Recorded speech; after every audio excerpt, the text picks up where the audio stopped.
Her hands wouldn't stop shaking. Zora counted the crumpled bills one more time, her thumbs sliding across the worn edges like a prayer she'd already said twice before. $8.50. The corner of a five peeked out from under two singles, and she smoothed it flat against her palm, willing it to multiply. It didn't. The curb was cold. Atlanta humidity hung thick in the air, but the concrete pulled heat from her body anyway. Indifferent. She could feel the bistro's back door light cutting through the darkness behind her, could hear the clatter of dishes and the muffled laughter of people who still had paychecks that cleared. She didn't turn around. Couldn't. Her phone buzzed in her pocket. She pulled it out. The screen glowed harsh against the night. "When are you home? I'm hungry." Zora's chest tightened. She typed back, "Soon, baby." But her thumb hovered over the send button. She didn't press it. Instead, she looked up. That's when she saw him. He sat maybe 10 feet away, slumped against the brick wall of the building next door. His jacket looked expensive once. Maybe a month ago. Maybe a year. Now it was stained dark across the shoulder, and his hair hung limp over his face. But it was his hands that stopped her. They were clasped together, knuckles white, like he was holding onto something invisible. Or trying not to let go of something that had already slipped away. People walked past him, a couple in matching athleisure, a man in a suit talking too loud on his phone, a group of college kids laughing about something that probably wasn't funny tomorrow. They all saw him. Their eyes flicked toward him for half a second, then away. Quick, practiced. The kind of looking that wasn't really seeing. Zora stared at his wrist. A watch. Silver, intricate. The kind that didn't come from a mall kiosk. The kind her father used to point out in magazine ads when she was little, back when he still believed his patents would pay off. Back when he still smiled. This man wasn't homeless. He was something worse. He was erased. She looked back down at her phone. Her daughter's message still glowed, unanswered. $8.50. That was bus fare. That was tomorrow's lunch. That was the difference between her daughter eating cereal for breakfast or eating something warm. Zora stood up. Her legs felt like they belonged to someone braver. Someone stupider. She didn't know which. She walked toward the food cart on the corner. The one that sold hot dogs and pretzels and soup that tasted like salt and regret. The vendor looked at her, then at the bills in her hand. "What can I get you?" She ordered a meal. Soup, bread, a bottle of water. She watched her last $8 disappear into the vendor's cash box, and something in her stomach dropped. Not regret. Something older. Something that felt like falling and catching yourself at the same time. She carried the food back to the man. He didn't look up. She knelt down beside him, the concrete biting into her knees through her work pants. Up close, she could see the hollow in his cheeks. The way his eyes stared at nothing. The tremor in his hands. "Hey," she said softly. He didn't respond. She set the food down next to him, careful not to spill the soup. Then she spoke again, and the words came out before she could stop them.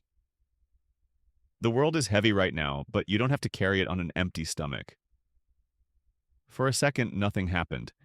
Then his eyes shifted. Just barely. Toward her.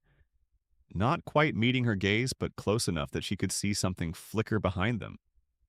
Recognition, maybe. Or just the last bit of fight before it went out completely. Welcome to my channel. Please do well to support by liking and subscribe and comment where you are watching from. See you at the end of the video. God bless you. She started to stand up. Her knees protested. Her phone buzzed again in her pocket, and she knew it was her daughter. Knew it was another text asking when she'd be home. Knew she'd just given away the answer. That's when the headlights hit her. Bright. Sudden.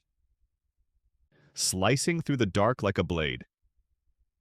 Zora threw her hand up to shield her eyes, and through her fingers she saw the black SUV roll to a stop. The engine purred. Expensive. Predatory. The kind of sound that didn't belong in this neighborhood. The driver's side window descended with a mechanical hum. A man leaned out. Clean cut. Suit too nice for this time of night. Eyes too sharp for someone who was just passing by. "You should move along, sweetheart," he said. His voice was polite, the kind of polite that had teeth. Zora didn't move.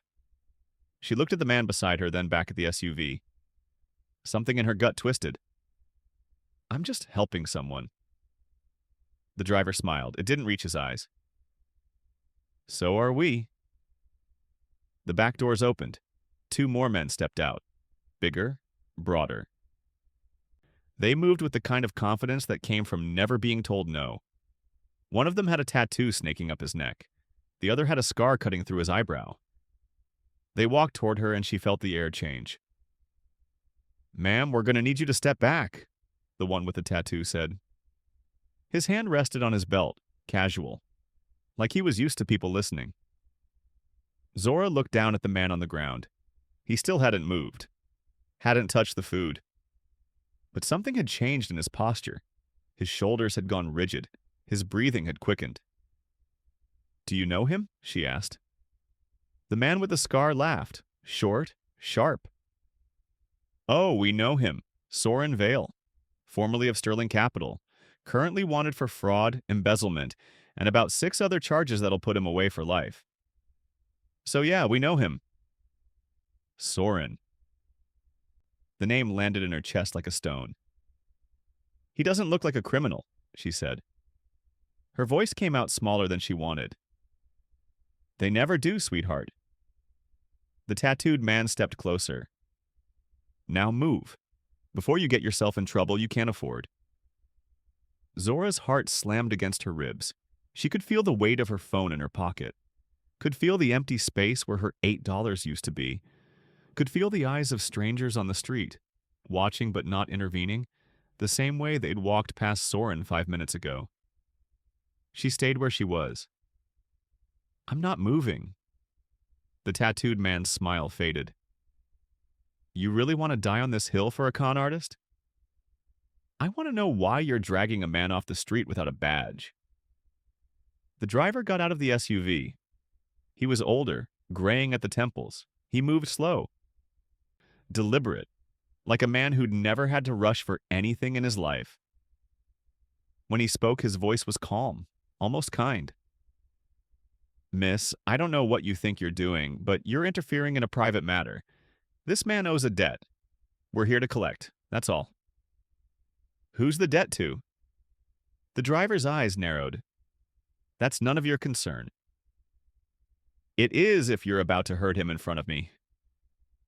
For a moment, nobody moved. The street felt suspended. Even the distant traffic noise seemed to fade. Zora's pulse roared in her ears, but she didn't look away. The driver sighed. "Thorne doesn't pay us to argue with waitresses. Get her out of the way." The 2 men moved toward her. Fast. She barely had time to process before hands gripped her shoulders, rough, pulling her backward. She gasped, her feet stumbling on the uneven pavement. And she heard herself shout something. She didn't know what. It didn't matter, they were stronger. But then Soren moved. His head snapped up. His eyes, hollow and dead a second ago, were suddenly sharp, focused, alive. His hand shot to his jacket pocket, fumbling, frantic. He pulled out something small, black, cracked screen, a phone. Old, the kind nobody used anymore. "Let her go," he said. His voice was rough, broken, but there was steel underneath. The tattooed man laughed. "Or what? You gonna call the cops? They're already looking for you, genius." Soren's hands shook as he held the phone. "I'm not calling the cops." "Then who?" Soren didn't answer. His thumb hovered over the screen. Sweat beaded on his forehead. Zora could see his chest rising and falling too fast, like he was on the edge of something. The driver stepped forward. "Put the phone down, Soren. Whatever you think you're about to do, it won't work. Thorne's got you locked out of every system. You're done." "Not every system," Soren whispered. He pressed the screen. Once. Twice. His hands were shaking so badly he almost dropped it. He cursed under his breath, and then, without warning, he thrust the phone towards Zora. "Type this," he said. His eyes locked onto hers. Desperate, wild. 7429, then press execute. Zora stared at him, at the phone, at the men surrounding them. What? Just do it, please. The driver's face changed. The calm mask cracked. Don't you dare, but Zora's fingers were already moving. She didn't know why. Maybe because he said please. Maybe because the driver looked scared for the first time. Maybe because her daughter's text was still unanswered on her phone and she'd already given up $8 she couldn't afford. So what was one more stupid decision?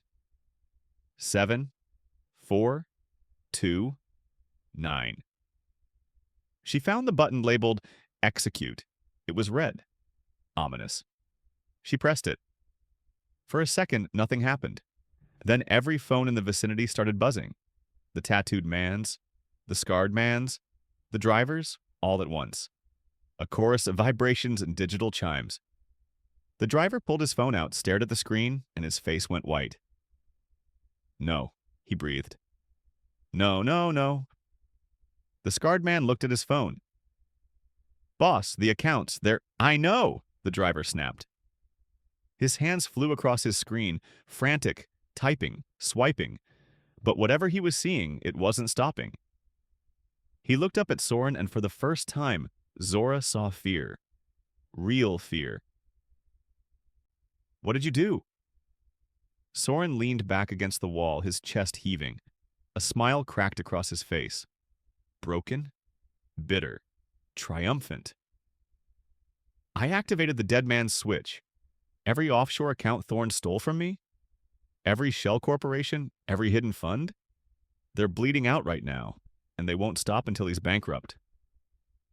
The driver took a step toward him, rage replacing fear. You just declared war on the most dangerous man in New York. Soren's smile widened. No, she did. All eyes turned to Zora.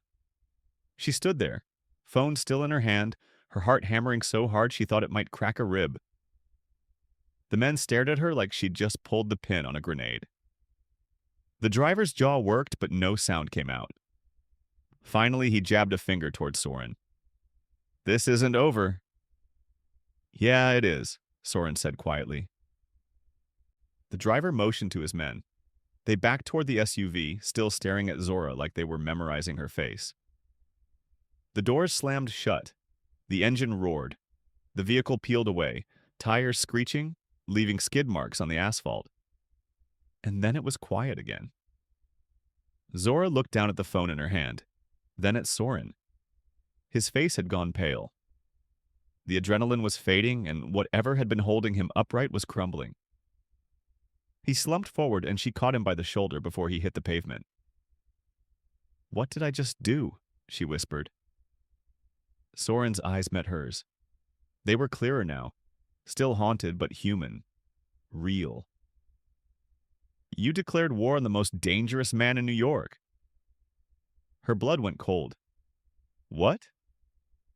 He reached up, his hand closing around hers where she still held his phone. His grip was weak, trembling, but his voice was steady. And if we're lucky, we'll both survive it. Behind them, the soup she'd bought him sat untouched, steam curling into the night. Her phone buzzed in her pocket. Another text from her daughter. The world kept spinning, indifferent to the fact that Zora's life had just shattered into something unrecognizable. She looked at the empty street, at the man she'd just saved, or doomed. She wasn't sure which. Who is Thorne? She asked. Soren closed his eyes. Someone who doesn't lose. Then why did you just try to beat him? He opened his eyes again, and for the first time since she'd knelt beside him, she saw something that looked like hope. Because you reminded me what it feels like to fight. The siren started in the distance. Faint, growing louder. Someone must have called. Someone always did. Zora looked at Soren, then at the food, then at her phone. Her daughter was waiting. Her job was waiting. Her life, small and fragile and hers, was waiting. but something told her that if she walked away right now, she'd never stop running. She took a breath. "Can you stand?" Soren nodded. She helped him to his feet. He swayed, but he stayed upright. They stood there together on the curb, two people who had nothing in common except the fact that they'd just made the same terrible decision. And somewhere across the city, in a glass tower with a view of the skyline, a man named Sterling Thorne stared at his phone as his empire began to bleed. He didn't know Zora's name yet. He didn't know her face. But he would. Soon enough. Because in trying to erase one man, he'd created two enemies instead of one, and one of them had just spent her last $8 on a stranger. Which meant she had nothing left to lose. Which meant she was the most dangerous kind of person in the world, the kind who'd already decided the cost didn't matter.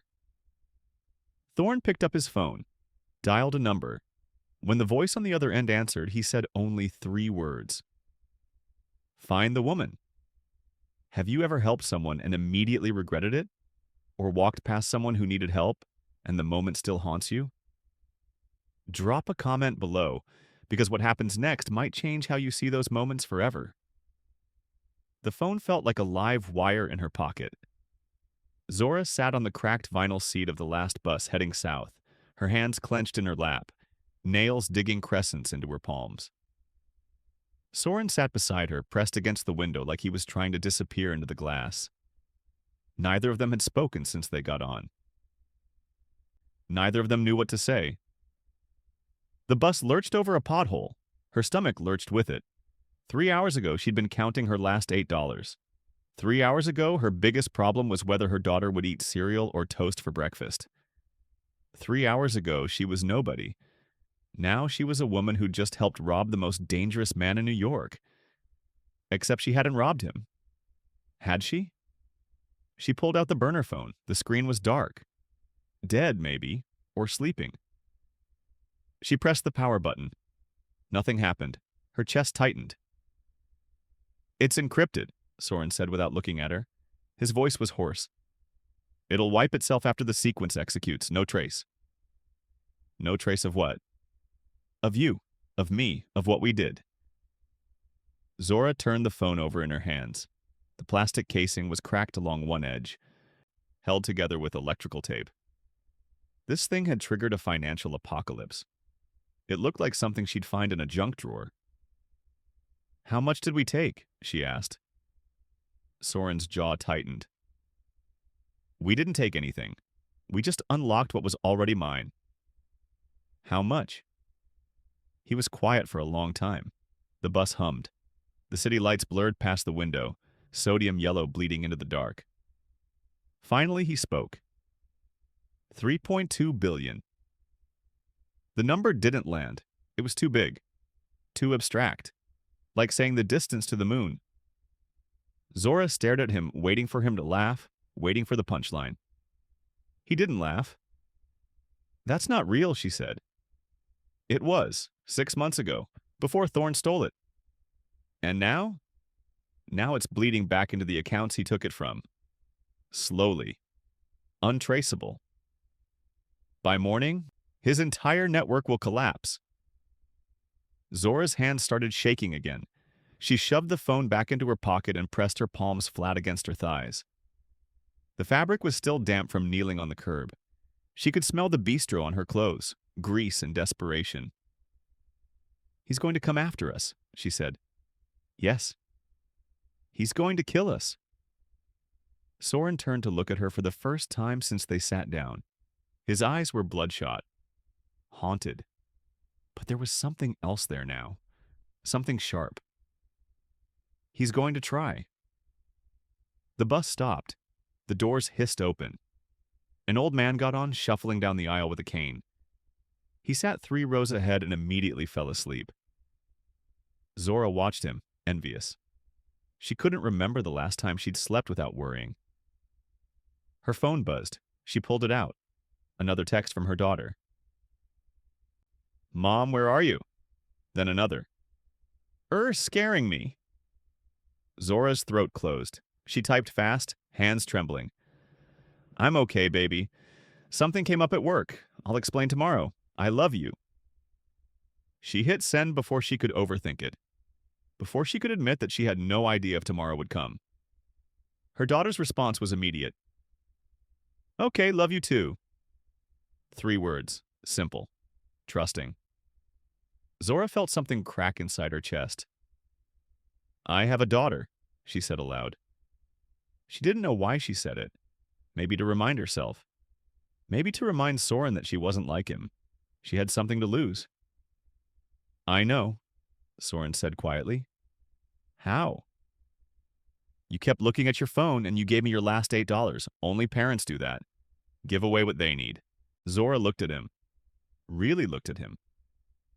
Up close, she could see the lines around his eyes, the gray starting at his temples. He wasn't old, but he looked old. Worn down, used up. What happened to you? She asked. Soren leaned his head back against the seat. Closed his eyes. For a moment, she thought he wouldn't answer. Then he started talking, and once he started, he couldn't stop. 6 months ago, he was a god. That's what people called venture capitalists in Manhattan. Gods. Masters of the universe. He could greenlight a startup with a handshake. Kill a company with a phone call. He had 400 million under management. He had a penthouse in Tribeca. He had a Patek Philippe his father gave him the day he made his first million. He also had a mentor, Sterling Thorne. Thorne was the one who taught him how to read balance sheets, how to smell blood in the water, how to smile while you gutted someone's dream and sold the pieces for profit. Soren worshipped him, right up until the moment Thorne decided Soren had learned too much. It started with whispers, quiet rumors that Soren's fund was over-leveraged, that he was cooking the books, that he had offshore accounts in the Caymans funneling money to shell corporations. None of it was true, but truth didn't matter. Perception did. The SEC launched an investigation. Overnight, Soren's assets were frozen. His investors pulled out. His partners turned on him. And through it all, Thorne smiled.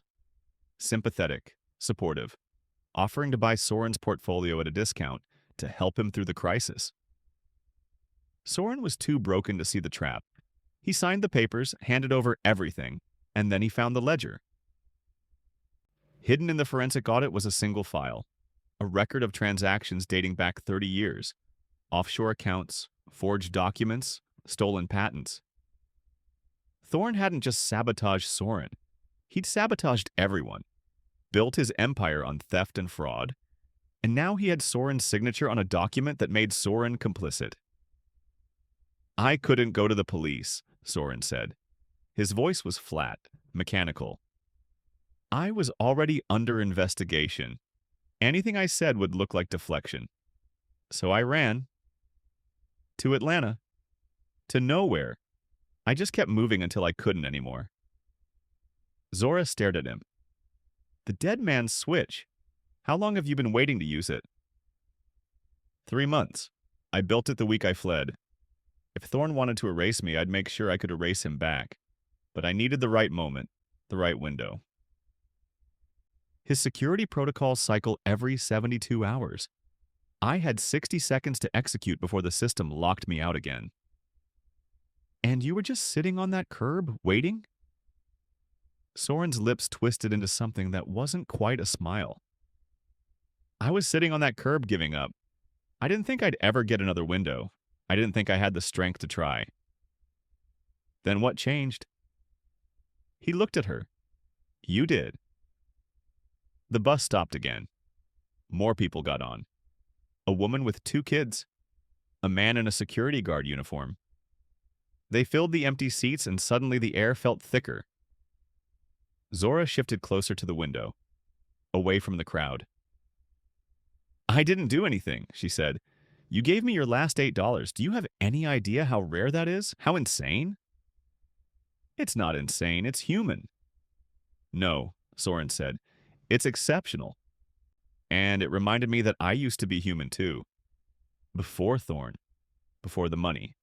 Before I forgot that people matter more than portfolios. Zora didn't know what to say to that. She turned back to the window. Watched the city give way to suburbs. Streetlights growing sparse. The world getting darker. Her phone buzzed again. She looked down, expecting her daughter. Instead, it was a number she didn't recognize. A text. "We know where you live." Her blood turned to ice. She showed Soren the phone. He read it. His face went pale. "They're bluffing," he said. But his voice shook. "Are they?" He didn't answer. Zora's mind raced. Her apartment, her daughter, the neighbor who was watching her, an old woman with bad knees who wouldn't stand a chance if men like the ones from the curb showed up. She started to stand, started to pull the cord for the next stop, but Soren grabbed her wrist. "Don't! I have to go back. I have to get my daughter." "If you go back, they'll be waiting. You'll walk right into them." "Then what do I do?" Her voice cracked. "Just leave her there? Let them use her to get to me?" Soren's grip tightened. Not hard, but firm. Grounding. "Call someone you trust. Have them get her out. Then we disappear." "Disappear where?" "Anywhere Thorn can't follow." Zora wanted to scream, wanted to punch him, wanted to rewind 3 hours and walk past him like everyone else had. But she didn't. Because he was right. Going back was suicide, and her daughter needed a living mother more than a dead martyr. She called her sister, hands shaking so badly she almost dropped the phone. It rang twice. 3 times. "Pick up. Please pick up." "Zora? Girl, it's almost midnight. What?" "I need you to get Amara, right now. Don't ask questions. Just go to Mrs. Chen's, get Amara, and take her to your place. Don't tell anyone. Don't post anything. Just go." There was a pause. "Zora, what's going on?" "I can't explain. Please, just trust me." Another pause. Longer. Then, "Okay, I'm leaving now." "Thank you. I'll call you tomorrow." She hung up before her sister could ask more questions, before she could hear the fear in Zora's voice and panic. She stared at the phone, at the text, at the threat. "They're going to find her anyway," she whispered. "Maybe," Soren said, "but not tonight. Tonight we buy time." "For what?" "For me to finish what I started." Zora turned to him. "What does that mean?" Soren pulled something from his jacket, a folded piece of paper. Old. Yellowed at the edges. He unfolded it carefully like it might disintegrate. Zora leaned closer. It was a printout, a bank statement, dated 30 years ago. The account holder's name was listed at the top. Marcus Emmanuel Wade. "Who's that?" Zora asked. "The man Thorn destroyed before me. The first one I could find records for. Probably not the first one, period." Zora scanned the document. Deposits, withdrawals, normal financial activity. Until the last entry, a transfer. Every cent in the account moved to an offshore shell corporation. The date was 3 days after a death certificate was filed. Marcus Emmanuel Wade. Deceased. "He stole from a dead man," Zora said. "He stole from a dying man," Soren corrected. "Wade had cancer, stage 4. He knew he was dying. He cashed out his patents, put the money in an account for his family, and Thorn cleaned it out before the body was cold." Zora felt sick. "Why are you showing me this?" "Because there are more. Dozens of them, maybe hundreds. Engineers, entrepreneurs, inventors, people who built things that mattered. Thorn stole from all of them, and when they tried to fight back, he buried them. Legally, financially, sometimes literally." "So what? You want revenge?" "I want justice. There's a difference." The bus hit another pothole. The paper slipped from Soren's hands. Zora caught it, held it up to the overhead light. The ink was faded, but the name was still clear. Marcus Emmanuel Wade. Something about it tugged at her. Familiar. Distant. Like a song she'd heard once as a child. "What did Wade invent?" she asked. Soren hesitated. "Semiconductor architecture, proprietary designs for energy-efficient processors. He was 15 years ahead of his time. Thorne used Wade's patents to build the foundation of his tech empire. Everything Thorne has now, he owes to a dead man no one remembers. Marcus Emmanuel Wade. The name circled her brain. Wade. Emmanuel Wade. Emmanuel. Her father's middle name was Emmanuel. Her father's first name was Marcus. The bus stopped, but Zora didn't notice. She was staring at the paper in her hands, at the name that couldn't be a coincidence, at the date of death that matched the year her father died. The world tilted. The overhead lights blurred. Zora? Soren's voice was distant, underwater. Zora, what's wrong? She couldn't speak, couldn't breathe. She looked at the bank statement, at the address listed under the account holder. She knew that address. She grew up in that house. The paper slipped from her hands, fluttered to the floor. Soren picked it up, looked at it, looked at her. His face changed. Understanding crashed over him like a wave. Oh, God, he whispered. Zora, is this... my father? The words came out broken, strangled. That's my father. The bus kept moving. The passengers kept talking. The world kept turning. But Zora was somewhere else. Somewhere 30 years ago, watching her father hunched over blueprints at the kitchen table, circles under his eyes, hope in his voice. Telling her about the patents, about the company that wanted to buy them, about how everything was going to change. And then he got sick, and then he died, and then they lost everything. She always thought he'd been cheated by bad luck, by a cruel world, by cancer. She never knew someone had a name, a face, a deliberate hand in her father's destruction. Thorne killed my father, she said. Her voice didn't sound like hers. It sounded like something scraped raw. He stole from him, and then he killed him. Zora! He killed him. Soren reached for her, but she pulled away. Stood up. The bus was still moving, but she didn't care. She stumbled down the aisle toward the doors, her vision swimming, her chest cracking open. Zora, stop!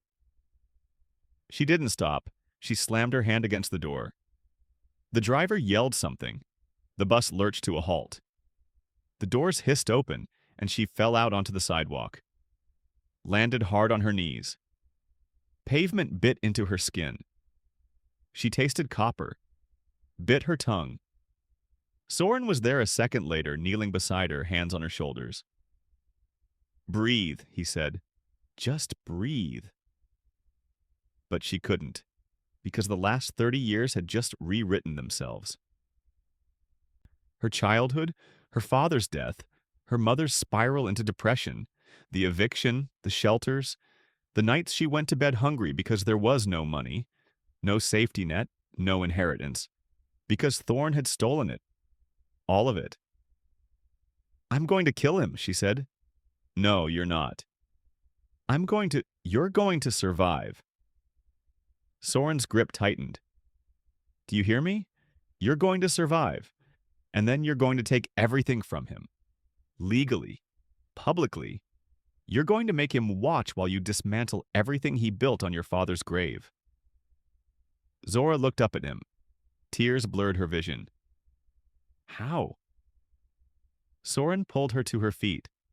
Behind them, the bus drove away, leaving them alone on a darkened street corner in a neighborhood neither of them recognized. He reached into his jacket, pulled out another folded paper, this one newer. Crisper.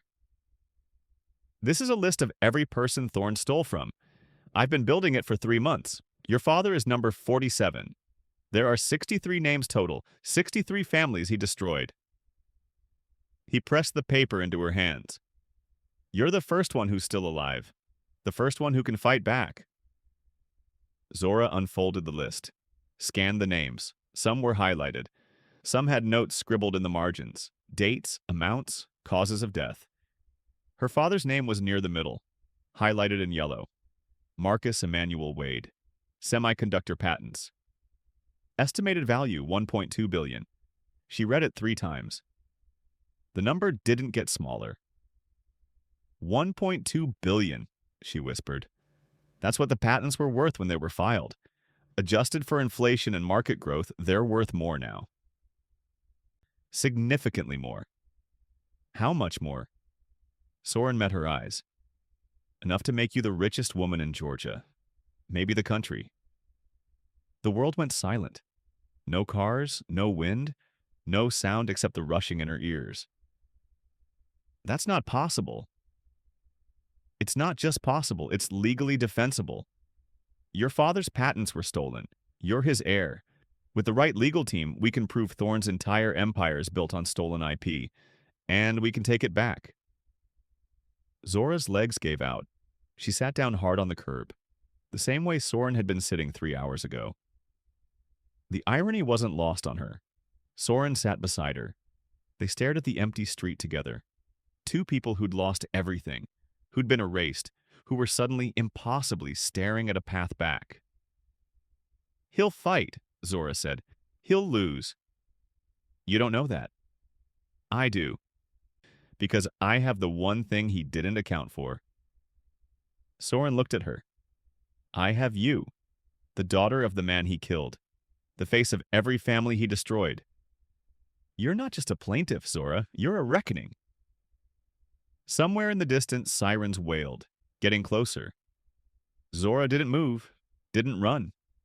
She just sat there holding the list of names, feeling the weight of 63 ghosts on her shoulders. Her father's name stared back at her. Marcus Emmanuel Wade. She folded the paper carefully, stood up. Soren stood with her. What do we do now? She asked. Now? We find a lawyer, the best one in the country, and then we burn Thorne's empire to the ground. Zora looked at him, at this broken man who'd been sitting on a curb 3 hours ago, ready to disappear, who'd been given $8 and a chance, who'd given her a name and a war.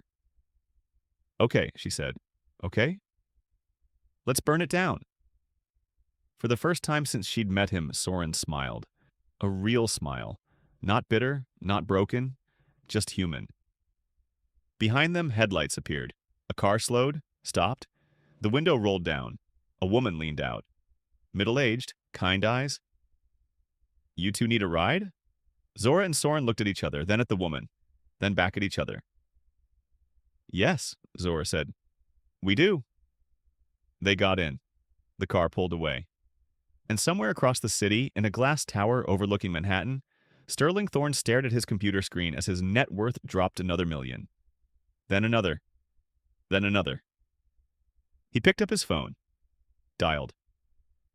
Did you find her? A pause on the other end. Then, not yet, sir. Thorne's jaw clenched. Then find her faster. I want her name. I want her address. I want her life in a file on my desk by morning. Do you understand? Yes, sir. He hung up, stared at the screen, watched another million evaporate. His empire was bleeding, and somewhere out there the woman who'd pressed execute was still breathing. Still free. Still dangerous. He leaned back in his chair, smiled, not with joy, with anticipation. This was going to be fun. The courthouse steps were marble, cold, unforgiving. Zora stood at the bottom, staring up at the columns, the carved words above the entrance promising justice for all. She'd heard that promise before. It never delivered. 6 months had passed since the curb. 6 months since she'd given away $8 and inherited a war. The legal battle had been brutal. Thorne's lawyers were sharks in expensive suits, filing motions to dismiss, motions to delay, motions to bury her under paperwork until she drowned. But Soren had kept his word. He'd found her the best lawyer in the country, a woman named Patricia Vance who specialized in intellectual property theft and had a personal vendetta against men like Thorne. They'd won. 3 days ago. The judge had ruled in Zora's favor. The patents were hers. The empire built on her father's stolen work was hers. Everything Thorne had touched for 30 years was legally, irrevocably hers. She should have felt victorious. She felt hollow. Her phone buzzed. She pulled it out. Another email, another interview request, another journalist wanting to know how it felt to go from waitress to CEO overnight. She deleted it without reading, shoved the phone back in her pocket. You ready? Patricia stood beside her, briefcase in hand, power suit immaculate. She looked like she'd never lost a day in her life. Zora wasn't sure she'd ever been ready for anything. What happens now? She asked. Now you walk into that building and sign the transfer documents. Thorne's assets become yours. His board becomes your board. His empire becomes your empire. And then? Patricia smiled. Sharp. Then you decide what kind of CEO you want to be. Zora climbed the steps. Each one felt heavier than the last. By the time she reached the top, her legs were shaking, not from exertion, from the weight of what she was about to become. Inside, the hallways were lined with portraits of old men in robes. Dead judges, dead lawyers, dead men who'd decided the fates of people they'd never met. Zora walked past them without looking. Patricia led her to a conference room at the end of the hall. The door was already open. Thorne sat at the far end of the table. He looked smaller than she'd imagined. Older. His suit was still expensive, his hair still perfectly styled, but there were cracks now. Lines around his eyes, a tremor in his hands. He looked like a man who just watched his entire life collapse and was trying to pretend he'd chosen to tear it down himself. He didn't stand when she entered, didn't acknowledge her, just stared at the papers in front of him like they were written in a language he didn't speak. Zora sat down across from him. Patricia sat beside her. A notary sat at the head of the table, nervous, glancing between them like she was waiting for someone to pull a gun. Let's get this over with, Thorne said. His voice was flat, dead. The notary slid the documents across the table. Transfer of assets, transfer of board control, transfer of every patent, every trademark, every piece of intellectual property Thorne had stolen over 3 decades. Zora picked up the pen. It was heavy, gold-plated, probably worth more than her old apartment. She signed her name. Zora Wade. Not Zora Emanuel. Not Zora the waitress. Zora Wade. Her father's daughter. The rightful heir. Thorne signed next. His hand shook. The signature was barely legible. When he finished, he pushed the papers away like they were contaminated. Congratulations, he said. His eyes finally met hers. They were empty. You just inherited a company you don't know how to run. A board that hates you. Shareholders who'll sue you the second you make a mistake. You'll be bankrupt in 6 months. Zora didn't flinch. Maybe, but at least I'll go bankrupt honestly. Thorne's jaw tightened. For a second, she thought he might lunge across the table, but he didn't. He just stood up, buttoned his jacket, and walked out. The door closed behind him with a soft click. Final? Absolute. The notary stamped the documents. It's official. Congratulations, Miss Wade. Zora stared at the papers. At her signature. At the empire she'd just inherited from the man who destroyed her father. She should have felt something. Pride, relief, triumph. Instead, she felt tired. Bone-deep, soul-crushing tired. Patricia placed a hand on her shoulder. You did it. Did I? You got justice for your father. You got justice for every family Thorne destroyed. That's more than most people ever get. Zora looked up at her. It doesn't feel like justice. It feels like I just stepped into his grave. Patricia's expression softened. Then climb out. You're not him, Zora. You never will be. But you have to decide who you are. Fast. Because every vulture in the city is circling, waiting to see if you'll fall. The first board meeting was a disaster. Zora sat at the head of the conference table in the penthouse office that used to be Thorne's. Floor-to-ceiling windows overlooked Manhattan. The view was staggering, dizzying. She felt like she was standing on the edge of a cliff. 12 board members sat around the table. 11 men, 1 woman. All of them older than her. All of them staring at her like she was an imposter. Which, technically, she was. 6 months ago, she'd been serving them coffee. Now she was their boss. The CFO spoke first. Gregory Hahn, silver hair, cold eyes. He'd been with Thorne for 20 years. With all due respect, Miss Wade, this company requires leadership with experience, vision, a proven track record. You have none of those things. With all due respect, Mr. Hahn, this company was built on stolen patents. My father's patents. So maybe experience isn't what we need. Maybe we need honesty. Hahn's lips thinned. Honesty doesn't keep shareholders happy. Neither does fraud. Silence. Heavy. Uncomfortable. The woman at the end of the table, the chief operations officer, leaned forward. Her name was Diana Park. She'd been quiet until now. What's your plan, Miss Wade? Zora looked at her. My plan? For the company. You inherited an empire. What are you going to do with it? Honest answer? Zora had no idea. She'd been so focused on winning the legal battle that she hadn't thought about what came after. She looked around the table, at the faces waiting for her to fail, at the empire built on her father's grave, at the choice in front of her. She could sell it, walk away with billions and never look back.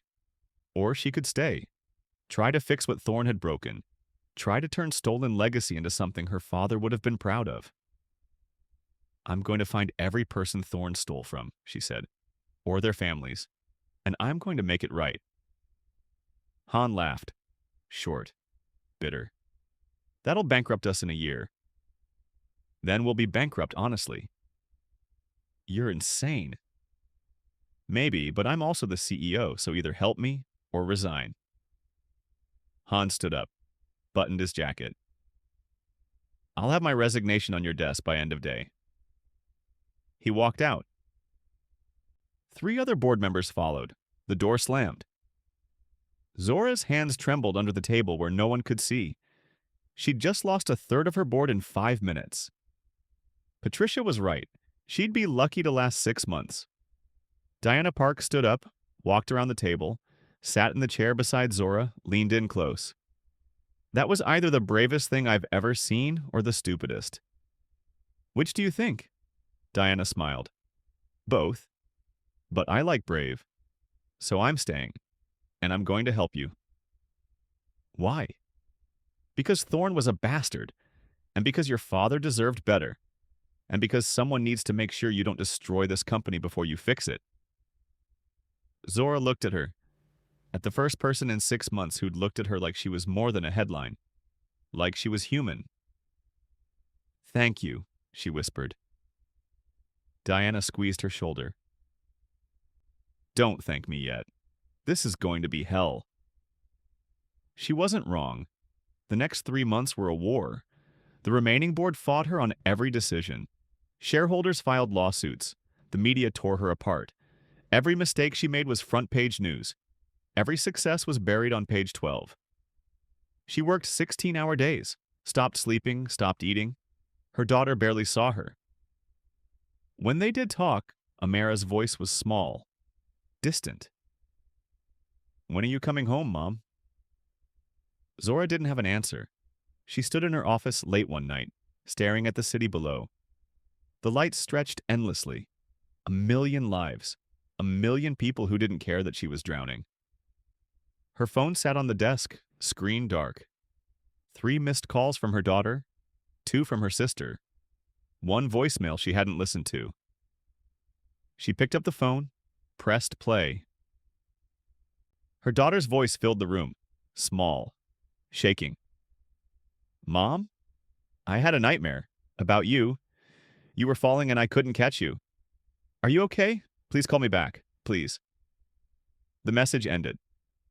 Zora's chest cracked open. She sank into her chair, phone pressed to her chest, and let herself cry for the first time in 6 months. Not for the board meetings, not for the lawsuits, for her daughter, for the life she'd traded for justice. For the realization that she'd won the war but lost everything that mattered. A knock at the door. She wiped her eyes. Come in.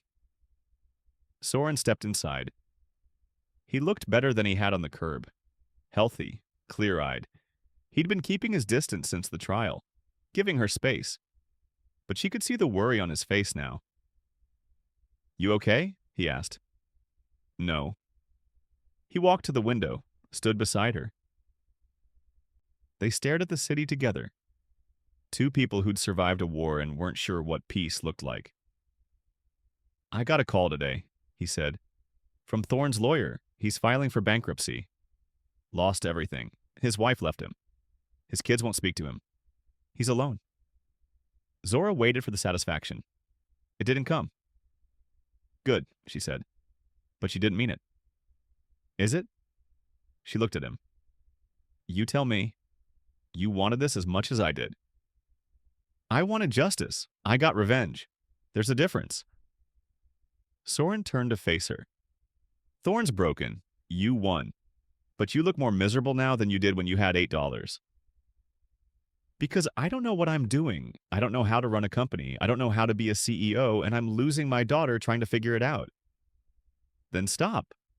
Stop what? Trying to be someone you're not. You're not Thorne. You're not a CEO. You're Zora.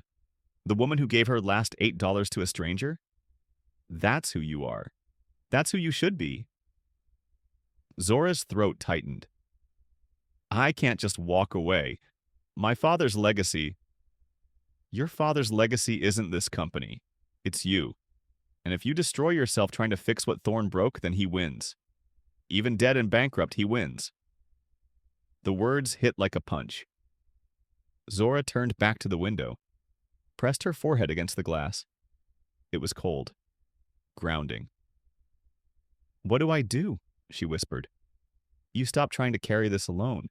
You find people you trust, you delegate, and you go home to your daughter. It's not that simple. It is. You just don't want it to be. Zora closed her eyes. Thought about Amara, about the voicemail, about the nightmares, about the $8 she'd given up because her daughter mattered more than breakfast. When had that changed? When had the company become more important than the reason she'd fought for it in the first place? She pulled out her phone, dialed her sister. Zora, it's 11 at night. What? Is Amara still awake? Yeah, she's right here. She's been worried about you. Put her on. There was rustling, then her daughter's voice. Small, hopeful. Mom? Hey, baby? Are you okay? I am now. Listen, I'm coming home tomorrow, and I'm staying. No more late nights, no more missing calls, just you and me. Silence, then. Really? Really, I promise. Okay. Her daughter's voice broke. I love you, Mom. I love you too, baby, so much. She hung up, turned to Soren. He was smiling. Not the broken smile from the curb, a real one. Feel better? He asked. Not yet, but I will. Good, because I have an idea, and you're going to hate it. Zora raised an eyebrow. What kind of idea? Soren pulled a worn napkin from his pocket, the same one from the bistro, the one she'd handed him with the soup 6 months ago. He'd kept it. On it, he'd sketched something. A foundation. A network. A system. We don't just give the money back to the families Thorne stole from, he said. We build something that makes sure this never happens again. We find people on the edge. People like I was. People like you were. And we pull them back. Not with charity, with investment. With belief. With $8 and a second chance. Zora stared at the napkin. At the sketch. At the vision of something bigger than revenge. Bigger than justice. Something that looked like hope. The Zora Legacy Foundation, she said. Or whatever you want to call it. The point is, we take what Thorne built on theft and turn it into something real, something your father would be proud of. Zora took the napkin, held it carefully. You really kept this? You gave me your last $8. I figured I owed you more than a thank you. She looked at him, at this man who'd been a ghost 6 months ago, who'd been resurrected by a stranger's kindness, who was now standing in a penthouse office trying to resurrect her. Okay, she said. Let's do it. You sure? No, but I'm doing it anyway. Soren grinned. That's the Zora I know. 3 years later, the curb looked the same. Cracked pavement, dim streetlight. The bistro was still there, still serving overpriced food to people who didn't tip. But now there was something new. A small bronze plaque embedded in the sidewalk. Simple, unassuming, easy to miss if you weren't looking. Where $8 changed everything. Zora stood beside it, her daughter on one side, Soren on the other. Amara was 10 now, taller, braver. She'd asked to come, wanted to see where it started. Zora had said yes. This is it, Amara asked. This is it. It's kind of small. Zora smiled. The best things usually are. They stood there together, three people who'd survived a war. The foundation had launched 2 years ago. So far, they'd identified 47 families Thorne had stolen from. 32 had accepted restitution. The others were still deciding. It was slow, messy, imperfect. But it was real. Footsteps approached. Zora turned. A young man stood there, early 20s, nervous. He had kind eyes, tired eyes. The kind that had seen too much too soon. Ms. Wade, he said. Just Zora. I'm Marcus. I got one of your letters. 2 years ago. Zora's breath caught. Marcus? Yeah, you sent me $8 and a note. It said someone once gave everything they had for a stranger. That it was my turn to rise. She remembered. She'd sent hundreds of those letters, thousands, each one with $8 and a note, each one a seed. She hadn't expected any of them to grow. I used it to buy a bus ticket, Marcus continued, to a job interview 3 states away. I got the job, saved up, started a company. Now I employ 15 people. All of them were homeless when I hired them. Veterans. People the world gave up on. He gestured behind him. 3 people stood there. Waiting. Watching. Marcus waved them forward. I wanted you to meet my team. And I wanted to say thank you for seeing me, for believing I was worth $8. Zora's eyes filled. She looked at Soren. He was crying too. Amara squeezed her hand. You don't have to thank me, Zora said. You did the work. But you gave me the chance. And now I'm here to give someone else theirs. Marcus held out his hand. In it was a worn napkin. On it, someone had written a name and address. Someone on the edge. Someone who needed pulling back. I found him last week, Marcus said, sitting on a curb outside a shelter. He looked the way I felt 2 years ago, so I'm going to find him. And I'm going to give him $8. And I'm going to tell him the same thing you told me. That the world is heavy, but he doesn't have to carry it alone. Zora took the napkin, read the name, looked up at Marcus, at his team. At the Ripple, she'd started with $8 and a stranger. Go, she said. Find him, save him, give him what someone gave you. Marcus nodded. He turned to leave, then stopped. Looked back. The world needs more people like you. No, Zora said. The world needs more people like you. People who remember what it's like to need help, and who turn around and offer it. Marcus smiled. Then he was gone. His team followed, and Zora stood there on the curb, holding a napkin and a name, feeling the weight of something bigger than herself. Amara looked up at her. Mom, are you crying? Yeah, baby, I am. Happy crying or sad crying? Both, the best kind. Soren knelt down beside the bronze plaque, traced the words with his finger. You know what's crazy? 6 months ago, I was ready to disappear. I thought I was done. And then you showed up and gave me $8. And now we've given away millions. But it started with 8. He looked up at her. That's the thing people don't understand. They think change requires wealth, power, influence. But it doesn't. It just requires someone who's willing to see another person, really see them, and decide they matter. Zora knelt beside him, placed her hand on the plaque, felt the cold metal under her palm. 30 years ago, her father had been erased, his legacy stolen, his name forgotten. But not anymore. Now his name was on a foundation that saved lives. Now his patents funded second chances. Now his death meant something. I miss him, she whispered. I know. But I think he'd be proud, don't you? Soren squeezed her shoulder. I think he'd be amazed. Behind them, a camera crew was filming.